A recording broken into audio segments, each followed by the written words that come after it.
নমস্কার, রাধে রাধে সবাইকে। আমি পৌশালী। পৌষ সানশাইনের আবারও নতুন একটা ব্লগে আপনাদের সবাইকে জানাই অনেক স্বাগত। আশা করি আপনারা যে যেখান থেকে আমার ভিডিওটি দেখছেন সবাই খুব ভালো আছেন আর সুস্থ আছেন। ভিডিও শুরুতে সবাইকে জানাই শুভ ষষ্ঠীর অনেক ভালোবাসা আর শুভেচ্ছা। আশা করি আপনাদের এই বছরের পুজোটা অনেক ভালোভাবে কাটবে। আমাদের কিন্তু পুজোতে সেরকম কোনো রকমই প্ল্যান নেই। আগে তো বলেইছিলাম আপনাদেরকে, আমরা বাড়িতেই রয়েছি আর সেরকমভাবে কোথাও যাচ্ছি না। এই আশেপাশে যে কয়েকটা ঠাকুর ওঠে সেখানটায় মেয়েকে নিয়ে একদিন একটু ঘুরে আসবো আর কি। আসলে মেয়েকে নিয়ে না ভিড় জায়গায় যাওয়াটা আমাদের জন্য একদমই সম্ভব নয়। আর আমিও এমনিতে সেরকমভাবে ভিড় ঠেলে ঠাকুর দেখতে একদমই পছন্দ করি না। আমার মতো মানুষ হয়তো আপনারা খুবই কম দেখবেন। সবাই দুর্গাপুজোর সময় কত বেশি এক্সাইটেড থাকে, তবে আমার কিন্তু সেই জিনিসটা একদমই নেই। মানে বহু বছর আগেই কেটে গিয়েছে। ভিড় ঠেলে ঠাকুর দেখতে আমি একদমই পছন্দ করি না প্রথম থেকে। তাছাড়া ছোটোবেলা সেই পুজোর আমেজটা না একদমই নেই বললে চলে। এখন বিয়ের পরে তো সেটা একদমই উবে গিয়েছে। মেয়েকে নিয়ে এখন সেরকমভাবে বাইরে বেরোতেও পারি না, তাই বাইরে পুজোর সময় কীরকম আমেজ থাকে সেটা আর টের পাই না। আগে চাকরির সূত্রে যখন বাইরে থাকতাম, হয়তো কখনো একটা দুটো দিন পুজোতে বাইরে থেকে গিয়েছি, সেই সময় অনেক বেশি একাকিত্বেতে ভুগতাম, মন খারাপ করতো। এখন সেই একাকিত্বটা নেই বললেই চলে, যেহেতু হাজব্যান্ড বা বাচ্চা সবসময় কাছে রয়েছে, সেই জন্য বাইরে যাওয়ারও প্রয়োজন বোধ করি না। এই পুজোর সময়টা বাড়িতেই থাকি। আর আমার হাজব্যান্ড যেহেতু ইমার্জেন্সি ডিপার্টমেন্টে চাকরি বাকরি করে, সেই জন্য ওর না সেরকম ছুটি টুটি থাকে না। তো সেই কারণে আর সেরকম পুজোতে এনজয় করা হয়ে ওঠে না। আসলে ছোটোবেলায় না পুজোর সময় হয়তো একটা কিংবা দুটো মেরে কেটে জামা হতো। আমার বাপি হয়তো এতটা কখনোই আমাদেরকে দিতে পারেনি। আর আমার বাড়িতে সেরকম গিফটেরও প্রচলন ছিল না, এদিক ওদিক থেকে কখনোই পেতাম না আর কি কোনো রিলেটিভের কাছ থেকে পুজোর সময় জামা কাপড়। তো যা দিত বাবা মাই দিত। তো সেই একটা জামা পরে যা আনন্দটা অনুভব করতাম, এখন হয়তো 10টা জামা পরে সেই আনন্দটা অনুভব করতে পারি না। এটা বয়সের সাথে সাথে বুঝি সবারই হয়, আমার একটু বেশিই হয় মনে হয়। তো যাই হোক, আজকের ভিডিওতে ফেরা যাক। এই ভিডিওটা না বোনরা যাওয়ার ঠিক 2 দিন মতো আগে করেছিলাম আর কি। এরপরে একটা ভিডিও রয়েছে, তারপরে আর বোনদের সাথে কোনো রকম ভিডিও নেই। সেই জন্য এই সময় চেষ্টা করছিলাম বোনদেরকে যতটা পারি ক্যামেরা বন্দি করে রাখার জন্য। তো ওরা চলে যাওয়ার জন্য এত বেশি মনটা খারাপ করছিল, তাও একটা স্বস্তি কী ছিল বলুন তো, বোনেদের সাথে আমিও চলে আসছিলাম বাবার বাড়িতে, মানে আমার বাড়িতে আসছিলাম। তো এখান থেকেই পুরো ডাইরেক্ট আমি বেরিয়ে যেতাম আর কি। তো সেই কারণে একটা শান্তি কি, বাড়িতে একা একা থাকতে হবে না। যদি একা একা থাকতে হতো তাহলে আরও বেশি মনটা খারাপ হতো, যেহেতু ওরা চলে যাবে, তারপরে আমিও একটা বড় কাজের জন্য ভেলোর বেরিয়ে যাচ্ছিলাম। সেই কারণে একটু হলেও কম টেনশন হচ্ছিল আর কি। আবার ফিরে আসার পরে না সেরকমই একটা অনুভূতি কাজ করছিল। 2-3 দিন তো আমি ওই বেডরুমের মধ্যেই যেতে পারিনি যেখানটায় ওরা ছিল। তো এখানটায় সকালবেলা একটুখানি সেদ্ধ ভাত করে নিলাম। এই রেসিপিটা না আমি আগের দিন কোনো সোশ্যাল মিডিয়াতে দেখেছিলাম আর কি। আমার খুব ইচ্ছে ছিল এটা বানিয়ে সবাইকে একদিন খাওয়ানোর। তো বাড়িতেও সেরকম কিছু ছিল না, গ্যাসটাও গিয়েছিল ফুরিয়ে। তো সেই কারণে ভাবলাম আজকে একটুখানি সেদ্ধ ভাত বানিয়ে দিই। তো হাজব্যান্ডেরও নাইট ডিউটি, ও সকালবেলা বাড়ি ফিরবে, ওকে সেদ্ধ ভাত দিয়ে দেবো, তার সাথে বোনকেও ব্রেকফাস্টে দিয়ে দেবো। এই ভাতটা খেলে মোটামুটি বেশ খানিকক্ষণ পেটটা ভরা থাকে আর চিন্তা ভাবনা করতে হয় না। আর আজকে যেহেতু ইন্ডাকশানে রান্নাবান্না হবে, তো সকাল থেকে চিন্তা করছিলাম যে ইন্ডাকশানে কী রান্না করব। কালকে রাত্রেবেলা সেরকম কিছুই ভেবে উঠতে পারিনি। তো সকালবেলা উঠেই চিন্তা ভাবনা করে ডাল আর একটুখানি ভিন্ডি আলুর তরকারি বানাবো ভেবেছি। আর এদিকে কিন্তু যে মপটা রয়েছে সেটা একটুখানি ধুয়ে নিলাম, আর ছোটোবাবু জামা কাপড়গুলোও কেচে নেব। ওরাও চলে যাবে, দেখুন ছোটোবাবু সার্ফটাও গিয়েছে ফুরিয়ে আর কি। তো ছোটো বাচ্চাদের জামা কাপড় না নর্মালি আমিও 3 মাস আমাদের রেগুলার সার্ফে কাচতাম না, এরকম যে বেবি ডিটারজেন্টগুলো হয় সেগুলোতে কাচাকুচি করতাম আর কি। তো বোনও ছোটোবাবুর জন্য এনেছিল লাভ ল্যাবের খুবই ভালো একটা বেবি ডিটারজেন্ট। আর এত সুন্দর একটা সুদিং স্মেল থাকে না বাচ্চাদের জামা কাপড়ে, দেখবেন সুন্দর একটা স্মেল পাওয়া যায়। এটা খুব ভালো লাগে ছোটোবেলায়, বিশেষ করে 3 মাস অবধি। সেই সময় বাচ্চাদের মুখে যে একটা স্মেল থাকে না, দুধের স্মেল, ওটা এত বেশি ভালো লাগে না, সেটা 3 মাসের পরে আর সেরকমভাবে পাওয়া যায় না। আমার মেয়েও যখন ছোটো থাকতো, আমার বোন সব সময় এসে মানে যেই সময়টা ওর কাছে থাকতো, ওর মুখের কাছে এসে জোরে টেনে নিঃশ্বাস নিত আর কি, যে আমার এত ভালো লাগে ওদের গায়ের গন্ধটা। তো যাই হোক, এই যে দেখুন আমি কিন্তু আমার 2 গোপালকে একদম রেডি করে দিয়েছি। এদেরকে দেখেও আমার খুব মনটা খারাপ হচ্ছিলো, ভাবছিলাম আর তো বোনের গোপালের সেবা করতে পারবো না, এই 2 দিন রয়েছে হাতে, ভালোভাবে মন ভরে সেবা করে নিই। আর ছোটো বাবু ঘুমোচ্ছিল তো সেই কারণে শাঁখটাকেও বাজাতে পারিনি, কোনো রকম ঝটপট পুজোটা করে এদিকে চলে এসেছি। আজকে আবার অনেকগুলো কাজ রয়েছে, যেহেতু বেরিয়ে যাচ্ছি সেই কারণে 2 দিন একটু টেনে কাজবাজ করে নেব আর কি। সমস্ত কাজ তো ক্যামেরাবন্দি করতে পারিনি, নাহলে ভিডিওটা অনেক লম্বা হয়ে যেত। আর সত্যি কথা বলতে কি, ক্যামেরা নিয়ে কাজ করতে গেলে না কাজে একটু বেশি সময় লাগে। তো আজকে আমার হাতে এতটাও সময় ছিল না, যেটুকু পেরেছি আপনাদের সাথে শেয়ার করেছি। ইন্ডাকশানে আবার এদিকে একটুখানি ভাত বসিয়ে দিলাম, আর তারপরে তরকারিগুলো রান্না করব। যেদিনে করে আমি অড়হর ডাল রান্না করি সেদিনে মোটামুটি ডালটাকে একটুখানি ভিজিয়ে রেখে দিই, মোটামুটি 1-1.5 ঘন্টা মতো ভিজে থাকলে না ডালটা খুব তাড়াতাড়ি সেদ্ধ হয়ে যায়। আর এদিকে আমি বসে গিয়েছি সবজিগুলো কেটে নেওয়ার জন্য।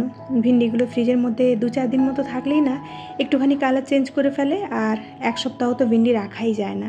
তো মোটামুটি জল ঝরিয়ে একটু যদি শুকিয়ে রাখা যায় তবেই ভিন্ডি থাকে। তো এবারে তো জল ঝরায়নি, সেই কারণে ভিন্ডিগুলো না একটুখানি কালার চেঞ্জ করে ফেলেছে। তো আজকে ভাবলাম ভিন্ডি আলুর তরকারি করে দিই, তাড়াতাড়িও হয়ে যাবে আর সবাই খেতেও পছন্দ করে। তার সাথে সজনে ডাঁটা দিয়ে একটু অড়হর ডাল করে দেবো। আমি সাধারণত অড়হর ডাল সজনে ডাঁটা দিয়ে করলে না একটু সাম্বারের টেস্ট দেওয়ার চেষ্টা করি। ওই প্যাকেট সাম্বার মশলা কিনে রেখেছি, সেটাই একটু ডালের মধ্যে দিয়ে দিই আর কি। আর আজকে মোটামুটি আমি একটু তাড়াতাড়ি ঘুম থেকে উঠে পড়েছিলাম, তো সেই কারণে কাজগুলো একটু তাড়াতাড়ি শেষ হয়ে যাচ্ছে। এদিকের কাজগুলো সেরে তারপরে আমি আর বাদবাকি যে ক্লিনিংয়ের কাজগুলো আছে সেগুলোতে হাত দেবো। এখনও অবধি মেয়েও ঘুম থেকে ওঠেনি, ওর বাবাও গিয়ে ঘুমিয়ে গিয়েছে, আর বোন আর ছোটো বাবু তো ঘুমোচ্ছেই।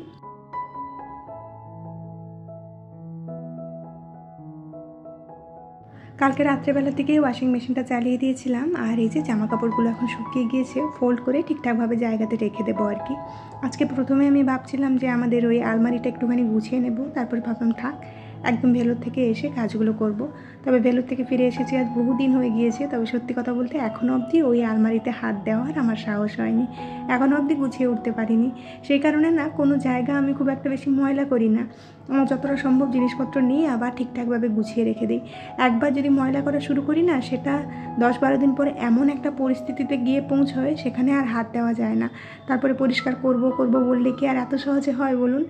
সংসারের সমস্ত কাজ সামলে, বাচ্চা সামলে, তারপরে যখন একটা বড় কাজ নিয়ে বসি না, সেগুলো করতেও সময় লাগে আর অনেক বেশি ফ্রাস্ট্রেটিং লাগে আর কি। সেই কারণে আলমারি আমি চেষ্টা করি সবসময় একটু গুছিয়ে রাখার জন্য। তো এখন আর পাচ্ছি না সেটা করতে, একটু সময় বের করে করব। এখন তো পুজো পড়ে গিয়েছে, আর পারবো না, পুজোটা শেষ হলে তারপরে করব আর কি। আর এই তো বলতে বলতে মেয়েও ঘুম থেকে উঠে পড়েছে। আর আজকাল আবার সকালে ঘুম থেকে উঠলে না ওর একটা ডিমান্ড হচ্ছে, মা আমার কাছে বসে আমাকে একটু আদর করে দাও, আমাকে একটু গল্প বলো। তো সেটাই ওকে করছিলাম আর কি, ওকে একটু আদর করে এটা ওটা গল্প শুনিয়ে ওর মনটা একটু ঠিক করলাম। মেয়েকে ফ্রেশ করিয়ে নিয়েছি, এখন মেয়েকে একটু ভাত খাইয়ে দেবো। সকালে ভাতটা যেহেতু হয়ে গিয়েছে, ভাবলাম একটু আলু সেদ্ধও দিয়েছিলাম, আলু সেদ্ধ ভাত আর একটু বাটার খাইয়ে দিই। আগে না আমার মেয়ের যখন ওজনটা বাড়ছিল না, সেই সময় সবাই বলছিল একটু ভাত খাওয়ানোর জন্য সকালবেলা, ফেনা ভাত। তো সেটা বেশ কয়েকদিন খাওয়াচ্ছিলাম, তারপরে ওর ফেনা ভাতের প্রতি এত বেশি অস্বস্তি হয়ে গেল, এখন আর সেরকমভাবে খাওয়াই না। আর এদিকে দেখুন খেতে খেতে প্লেটে এমন লাথি মেরেছে, প্লেটটা পড়ে গেল ভেঙে আর কি। তো সেই সময় আর কি করব, ওকে একটুখানি বকে দিয়েছিলাম বলে মুখ ফুলিয়ে আমার কোলে এসে বসে গিয়েছে। আসলে বাচ্চারা যখন নিজের ভুল বুঝতে পারে সেটাতে রিয়্যাক্ট করে না এত ছোট বয়সে, সেটা দেখতে অনেক বেশি মায়া লাগে। মুখ ফুলায় বা একটু কান্নাকাটি করবে, বা মাঝে মধ্যে আমার মেয়ে বলে মা আমার ভুল হয়ে গিয়েছে, এইসব বললে না তখন আরও বেশি মনটা খারাপ হয়ে যায়। তখন আমার মনে হচ্ছিল মেয়েকে না বলে আমার একটু বেশি সাবধান থাকা দরকার ছিল, তাহলে হয়তো এই দুর্ঘটনাটা ঘটতো না। তো যাই হোক, যা হওয়ার তো হয়ে গিয়েছে।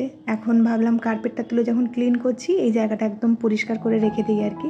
তো সেটাই করছিলাম।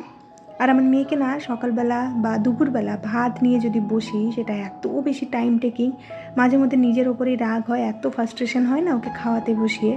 তো আমি এই জন্য চেষ্টা করি সকালবেলাটা একটু হালকা ফুলকা খাবার রাখার। তবে মাঝে মধ্যে ভাতটা দিলে কি বলুন তো, ছোটো বাচ্চাদের শরীরে একটু লাগে আর কি, তবে এত বেশি সময় লাগায় না।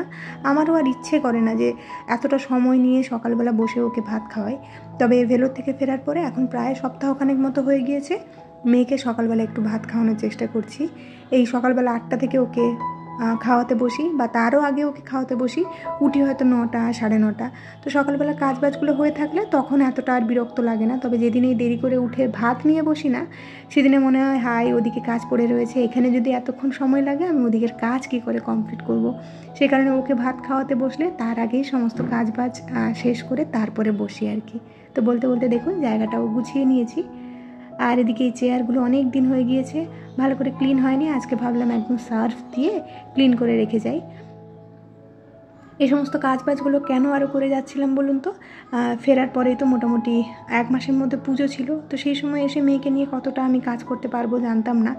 তো ভেবেছিলাম এই জন্য যতটা পারি কাজ এগিয়ে দিয়ে যাই, বাড়িটাও একটু পরিষ্কার পরিচ্ছন্ন থাকবে আর পুজোর সময় আমার ওপরেও এতটা প্রেশার হবে না। মোটামুটি 10টা মতো বাজে আর ছোটো বাবুরও স্নানের সময় হয়ে গিয়েছে। আমি যেহেতু এদিকের কাজবাজগুলো সামলাচ্ছি, সেই জন্য বোন বলল আজকে স্নানের সব কিছু আমি রেডি করে নিচ্ছি, তুই তো তোর মতো করে কাজ কর। আগের দিনের ভিডিওতে আপনারা অনেকেই খুব সুন্দর সুন্দর কমেন্ট করেছেন, তার মধ্যে অর্পিতা হালদার দিদিভাই, ঝুঁইর পরিবার আইডি থেকে দিদিভাই, আর করেছে দোলা দাস। তো আপনাদের সবাইকে অসংখ্য ধন্যবাদ। দোলা দাসের কমেন্টটা পড়ে সত্যি আমার খুব ভালো লেগেছে যে তুমি আমাকে এত ভালোবাসো আর এত ভালোবাসা দিচ্ছ এখনও অবধি, তার জন্য সত্যি তোমার কাছে আমি অনেক বেশি কৃতজ্ঞ। এরকমভাবেই পাশে থেকো আর মাঝে মধ্যে ভিডিওতে 1-2 কমেন্ট করে যেও। তোমাদের কমেন্টগুলো পেলে মনে হয় যে না, আমি যুদ্ধেতে একা নেই, আমার সাথে তোমরাও সবাই রয়েছো। তো তোমাদের কমেন্ট কিন্তু আমার কাছে অনেক বড় একটা মোটিভেশন বা সাপোর্ট বলা যেতে পারে। তো যাই হোক, এখানটায় দেখুন কার্পেটটা না আমি জলের মধ্যে বেশ কিছুক্ষণ ডুবিয়ে রেখেছিলাম। তো এটাকে এখন কাটছি।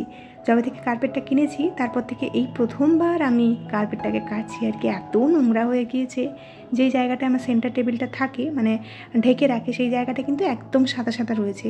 আর আশেপাশে যে এরিয়াগুলো যেখানটা দিয়ে সবাই হাঁটাচলা করে, সেই জায়গাটা হয়েছে বেশি নোংরা। তো পারলাম না পুরোপুরি পরিষ্কার করতে, আবার মোটামুটি 1-2বার মতো এটাকে ক্লিন করলে তবে গিয়ে পরিষ্কার হবে আর কি। তো এখন আর কিছু করার নেই, যতটা পেরেছি ক্লিন করেছি আর এখন ওটাকে জল ঝরাতে রেখেছি। আর মেয়ের কার্পেটটা না অনেক দিন ধরে পড়েছিল নোংরা অবস্থায়, সেটাকে একদম কেচে শুকোতে দিয়ে দিচ্ছি আর কি। এই কার্পেটগুলো এমনিতেও খুব ভালো বাচ্চাদের খেলার জন্য, তবে আমার মেয়ে যখন ছোটো ছিল তখন খেলতো। আজকাল আর এর ওপরে সেরকমভাবে বসে না, এদিক ওদিক ছুটে বেড়ায়। আর কি করব, এটা এরকমভাবে পড়ে থাকে, খাওয়া দাওয়া করে এটার মধ্যে ফেলে। তো এটাকে তো আমি সবসময় ক্লিন করতে পারি না এরকম জল দিয়ে, সে কারণে যখন দেখি একদম নোংরা হয়ে গিয়েছে তখনই একটু ক্লিন করে ভালো করে শুকিয়ে আবার রেখে দিই। জিনিসপত্র আনলে ব্যবহার করতে তো খুবই ভালো লাগে, তবে সেটা যদি সবসময় পরিষ্কার পরিচ্ছন্ন করতে হয় তখন আর ব্যবহার করতে ইচ্ছে করে না। সে কারণে ও যখন খাবার দাবার খায় বা খেলাধুলো করে, এখন চেষ্টা করি আমি আরেকটা কার্পেট রয়েছে যেটা একদম পুরনো হয়ে এসেছে, সেটার মধ্যে ওকে বসানোর জন্য, যে ওটা নোংরা করছিস কর, ওটা 1-2বার কেচে আমি ওটাকে ডিসকার্ড করে দেবো। এটাকে তো আর ফেলে দিতে পারবো না, সে কারণে এটা একটু কমই দিই। আর এদিকে দেখুন আমার ডালটাও সেদ্ধ হয়ে এসেছিলো, সেটা একটুখানি ছোঁক দিয়ে আমি ভালো করে নামিয়ে দিচ্ছি ফুটিয়ে। আমাকে যদি কেউ জিজ্ঞেস করে তোমার প্রিয় খাবার কী এই মুহূর্তে, আমি বলবো ডাল ভাত। আমার ডাল ভাত খেতে এত বেশি ভালো লাগে, এরকম মোটা মোটা ডাল হলে না আমার আর কিচ্ছু চাই না তার সাথে। তো ডাল দিয়ে আমি তৃপ্তি করে ভাত খেয়ে নিতে পারবো। সেই কারণে আপনারা হয়তো বেশিরভাগই লক্ষ্য করলে বুঝতে পারবেন আমার বাড়িতে কিন্তু ডাল একটু মোটাই হয়। তো যাই হোক, এদিকে ভিন্ডি আলু তরকারিটা হয়ে গিয়েছে, এরপরে সবাইকে খেতে দিয়ে দেবো। তাহলে আজকের মতো ভিডিওটা এখানেই শেষ করছি। খুব শিগগিরই দেখা হচ্ছে নেক্সট আরেকটি ব্লগে। ততক্ষণের জন্য সবাই খুব ভালো থাকবেন, সবাইকে খুব ভালো রাখবেন আর নিজের যত্ন রাখবেন। টাটা। আর পুজোতে খুব এনজয় করবেন।